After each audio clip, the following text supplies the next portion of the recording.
I've done other videos on my 2003 Honda Pilot. It's been a great car, and we just invested some more money in keeping it tuned up for the next several years. I thought it would be a good time to look at the audio system, especially after having ridden in a car with Apple Carplay. Using the phone software instead of any applications that the automobile manufacturers use is just a better solution. I selected a Sony unit because it fit and kind of met all the needs that I had. So in addition to the Sony head unit, I also got one of these wiring harnesses, and this makes the job much easier. This has a couple of different features. One is a connector that plugs into the connector that was plugged into the back of the Honda audio head unit, so you're just reusing that connector. And then it has wires on the other side, which will then connect to the Sony head unit. And it also has a box that is used to adapt the steering wheel controls. And that's that little black box there. So to me, this was well worth the cost. And I'll provide links to these down in the description. Oh, one more thing before we get started. I replaced the main audio unit in the Pilot, this thing right here. But I did see that it is possible to actually replace the navigation screen and use that area up there at the top for the screen, which I actually think is better. So I didn't do that in my build, but it's something you might want to consider if you go this route. Okay, to get started, these trim pieces on the side simply pull out from the top. Sometimes I struggle with getting these going, but once you get going, they just pop right out.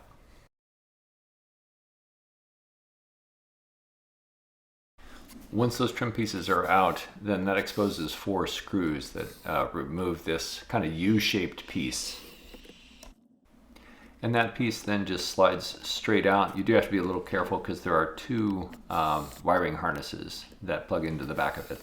And before we leave this area, I'll just point out that the back side of this U-shaped piece needs to be dremeled out for the wires that are going to come down from the head unit. I redid this later on. This had been done years ago for a previous job. Okay, now there are 4 more screws that hold the audio unit and actually the air conditioning head unit in place. So these 2 head units are held together with a bracket, and it's just a set of screws that need to be removed from each side. So the AC head unit just has 2 wiring harnesses on the back, and we'll remove those in a minute. The back of the audio head unit had 3 wiring harnesses plus the antenna plugged in. Okay, now that everything's disconnected, so this is the connector that was plugged into the back of the Honda head unit, and then that will then plug into that new crux connector, and then the crux connector wires will be connected to the Sony wires. And I know that sounds a little complicated, but let's just try a different angle here. So one way to think about this is this sheet here. On the left half, I've got the Sony wiring diagram, and on the right is the crux. That's that additional wiring harness I purchased. And so these 2 need to match up. So for example, the battery wire, which happens to be yellow from the Sony harness, needs to match up with the battery wire, the 12-volt constant wire it's called, in the crux wiring harness. And then the same is true for the ground, for the 12-volt accessory, the speakers, right? There's the front right and left, and the rear right and left speakers. So all of these need to be connected between these 2 wiring harnesses. And here are those 2 wiring harnesses on the bench. Here on the left you see the crux wiring harness, and on the right is the Sony wiring harness. And really the effort now is to just solder together the wires from those 2. So my method for doing this is just going to be to solder them together. So that's what you'll see here. I do also put on shrink wrap tubing on the wires, if I remember to, just like here, prior to doing the soldering, so I can then slide it back over. And you'll see me do that in a minute so that I can make sure that those connections are well protected. And of course I use a little bit of solder paste just to make sure the solder flows, and then just make sure I get a good connection.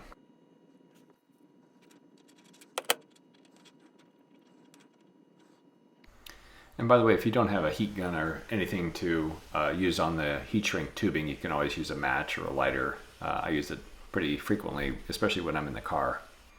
So really, then I just went to town and did the rest of the connections the same way.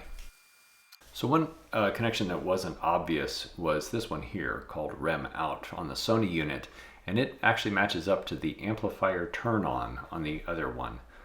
Yeah, Sony was thinking of it as remote out, or it's really the amplifier power for an antenna amplifier, or for a motorized antenna.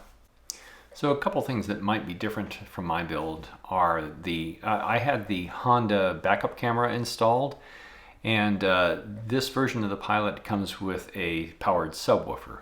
So those added a little bit of complexity to this build. But if those things don't affect you, then you can just kind of skip over this next part. So for the Honda backup camera, or rear camera as it's called here, the wiring for that ends up at the navigation unit, which is under the passenger seat. Okay, so up to the front passenger seat we go. I should bring up that actually all the wiring connections for the nav unit are in the back, and I think you can, it's tight, but you can probably get to it from the rear seat. I didn't. What I elected to do was actually remove the passenger seat. So that's what you'll see me do here. That comes with the drawback that you will end up disconnecting the SRS unit connectors on the seat, and I'll get to that a little bit later on. But anyway, if you're looking toward the back of the car, this is the front of the front passenger seat. You'll see this trim piece, and you just pull out on the left and right sides, and this trim will come right off. With that trim removed, that exposes these two bolts that hold the front of the seat in place. And I didn't get any video of the back side, but it's exactly the same. You pull the trim off, and there are two bolts, and you remove those, and then the seat can be removed. So here's a shot of the factory service manual showing all the SRS, or the airbag hardware, inside that passenger seat. And some of the connectors underneath the seat are for this system, the SRS system. If you disconnect it, the SRS system is likely to log that as an alert, and you'll see the SRS light go on your dash, and it won't go off, even if you plug everything back in. So then what that requires, and this happened to me, is you need to reset the SRS system, and it's not impossible, but it is kind of a pain. So if you can avoid it, I would. And my best guess at avoiding it would come from not turning on the ignition while those SRS connectors are disconnected. Just connect them back together again before you turn on the ignition to try and test anything. Okay, now back to the wires. So this is the nav unit, and actually there's this little control unit on top of the nav unit that just handles the rear camera. This is 20 years ago, so this is old technology. All I'm looking for back here is really three wires. I'm looking for the backup camera video feed, its ground, and also the reverse wire. And of course the reverse wire indicates to the unit when the car is in reverse, so it can switch the video over to the backup camera. Okay, since these wires that I'm tapping into are underneath the passenger seat, I need a way to get those up to the head unit. And so I'm just going to run them through this panel. And this panel, like all of the other trim panels, simply snaps into place, so you just have to pull it straight out. It's always a little rough, but they do come out. And then once it's out, then I could simply run that wire. It's a three conductor wire. It's got a ground and then two wires in it. I ran it up from the bottom up through the top, so you see it here. Okay, so if you're going down this rabbit hole with me, here's the connector that actually has the video feed and its ground. The white is the video and the black is the ground. So here's that connector coming out of the control box, and I tried to use these Scotch connectors to tap into those wires, and I regretted it. These things I haven't found them to be reliable at all. So for me, the alternative is to simply scrape off some of the insulation and put on some solder paste and solder, and then solder the other wire to it directly.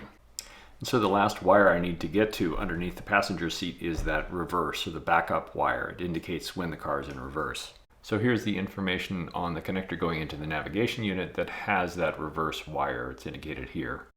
So here I'm just pulling that connector out of the nav unit and isolating that wire. And once again, I tried one of these Scotch lock connectors and I regretted it. So I went back later and simply scraped the insulation off and soldered the wire directly to it. And so what I'm doing here is I'm taking that reverse wire plus the video and the ground, and I'm attaching them to the wire that I threaded through that panel up to the head unit. And one last little toy here. I did use this thing. It's called a beanie splice crimp terminal, and this one actually worked better than the Scotch lock one. So if you need one, these work pretty well. And what you see here is I'm just doing a little bit of testing for those wires. I think this one is the reverse wire, so I'm just confirming that when I put the car in reverse, this thing goes up to about 12 volts.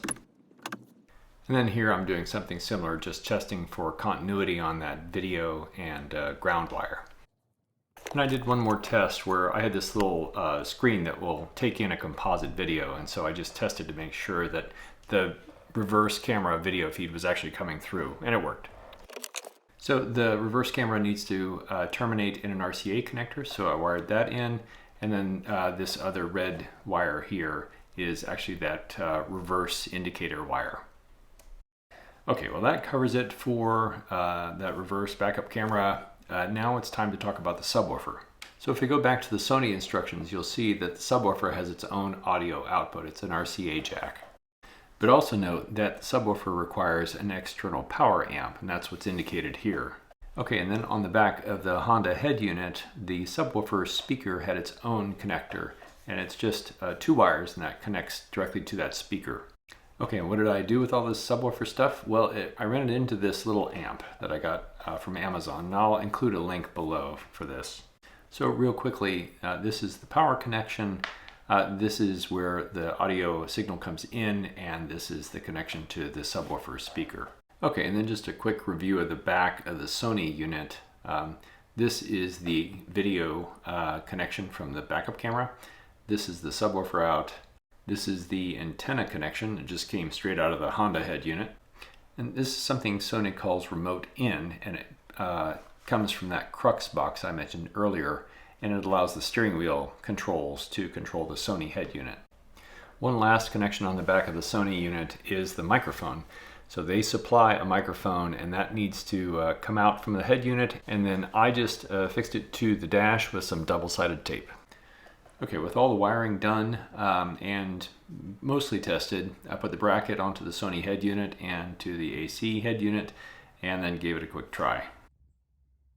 Okay, with that done and working, it was time to fit the AC head unit connectors back into place and then try and put it up into the cavity. So one thing to note is that the factory bracket for the audio unit worked just fine with the Sony unit. No modifications necessary, and I didn't need to buy a new one. But what I did need was a bezel around the Sony screen. I'll show that in a later photo.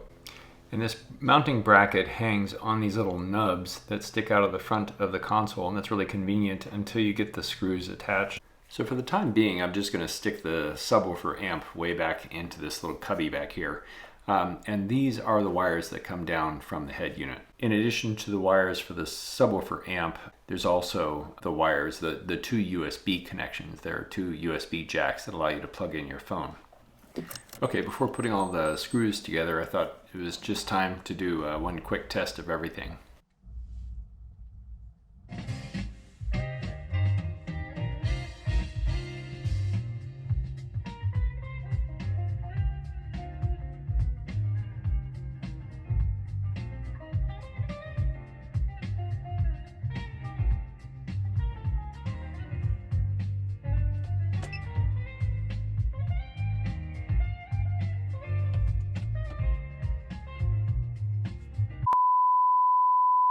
So I would be remiss if I didn't point out some of the hiccups in this whole build.